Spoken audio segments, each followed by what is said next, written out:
жаңбырда таң атпай келіп тұрған себебіміз мына газге байланысты кетті. Қиыншылық болғаннан кейін мына бұрын да арзан емес болатын бұл газ. Оның үстінде 34-те 7 болды дейді.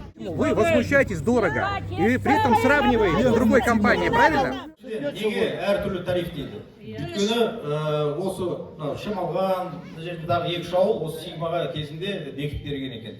Олар өз қаражатына осы жерде газ трубаларын тартып, жұмыс атқарып, антимонополийдан осындай тариф бекітіп алған. Біз қазір өз тарапымыздан тиісті жұмысты атқарып, осы бекіткен тарифінің орындалуын тексереміз.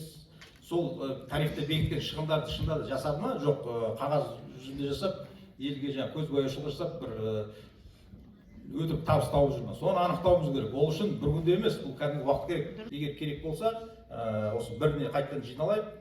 Осы күнге дейін мысалы бүгіннен бастап біріне дейін атқарған жұмысты алдарыңызға есеп берейік. Оны шешу үшін біз қазір сіздермен бірігіп комиссия құрамыз.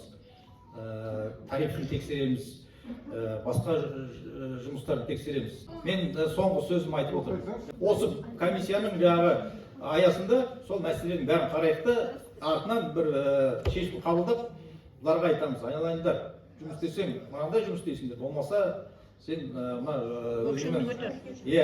басқа қолданыс келетін жігіттерге сатасың ба, сыйлайсың ба, өзің шешесің, бірақ қарасай Решение в этой проблемы, сейчас будет у нас проверка полностью, решение понижать тариф только. Ну, это я сразу так не отвечу. То есть надо понять вообще, сможем ли мы. Енді қарасаң, бұл әңгімені ешкім шеше алмады. Тек ыдырысшылар ертең 25-інде Құдай қаласа күтеміз осыны. Не айтады?